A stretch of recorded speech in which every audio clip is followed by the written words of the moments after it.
Bugun sizlarga o'pkani hamda qonni tozalovchi, nafaqat xazon rezgilik, bahor, kuz mavsumida daraxtlarni gullash mavsumi, xazon rezgilikda esa aynan daraxtlarni barglari va gullarini qishki mavsumga tayyorgarlik davrida tabiiyki havoda chang yig'iladi va albatta ifloslangan havoda yoki ishlab chiqarish korxonalarida ishlaydigan aholi uchun yokida ishlab chiqaruvchi zonalarda yashaydigan, istiqomat qiladigan aholimiz uchun ham maxsus uy sharoitida tayyorlanadigan changga qarshi respirator, qonni va o'pkani tozalaydigan tabiiy damlamani tayyorlab kelganman. Juda ham yaxshi.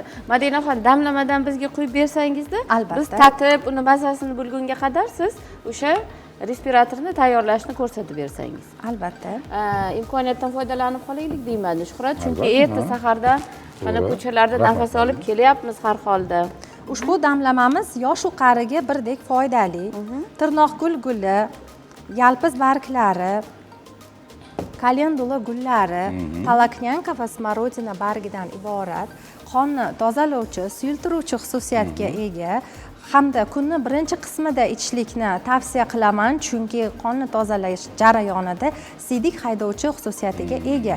Tarkibida kiyik o'ti ham mavjud. Hatto homilador va emizikli ayollarimizga ham, har qanday surunkali kasalligi mavjud bo'lgan bemorlarimizga ham profilaktika uchun damlab ichishlarini tavsiya qilib qolaman. Madina, tarkibini yana bir bor qaytarib o'ting.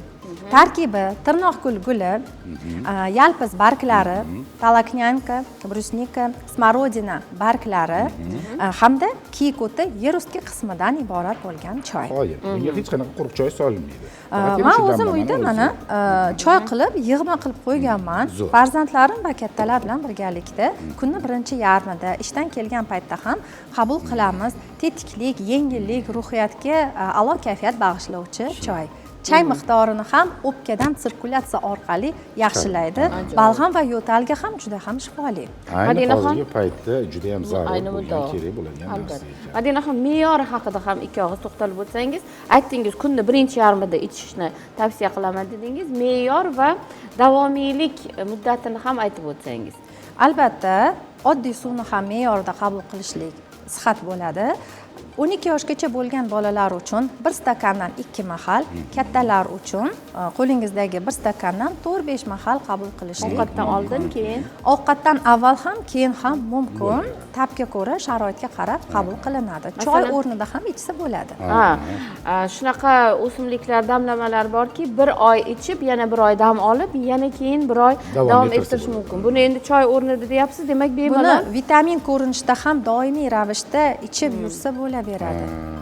Niqoblarimiz mana dorixonalarda oddiy niqoblar sotiladi, lekin ushbu niqob changni va bakterial infeksion kasalliklarni 100% himoyalab bermaydi. Shuning uchun toza steril dokalarimiz ham dorixonalarda sotiladi. Tayyor, qo'llanmaga tayyor. Mana shunday dokani olamiz. Nomiga ozgina namlab yuboramiz. Suv purkagich yordamida ham namlab yuborilsa bo'ladi. Ushbu dokamizni ochib, ichiga 8 dona aktivlashtirilgan ko'mir tabletka donachalaridan qo'yamiz. Aktivlashtirilgan ko'mirni ham dorixonalardan topish mumkin. Arzon. Bu o'ziga havodagi changli havoni o'ziga shimib oladi.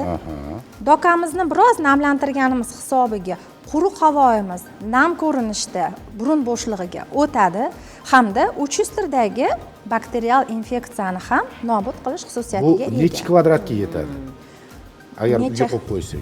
Yo'q, bu maskani ichiga joylaymiz. Uyga ham qo'ysa bo'lsa kerak, balki buni yo'q, endi bundan nafas olish kerak bo'lsa kerak. Ushbu niqob orqali, ushbu niqobimizdan 12 soatgacha bemalol foydalanishingiz mumkin.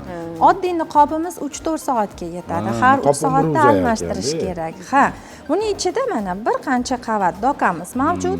Ichida aktivlashtirilgan ko'mir va biroz namlantirib sepib yubordik suv. To'g'ri aytasiz. O'zi hozir mutaxassislar oddiy niqoblar unchalik ham foyda keltirmayapti, ko'pga yetmayapti deyishyapti. Bu orqali siz aytgandek bemalol 12 soat davomida foydalansa bo'lar ekan. Albatta.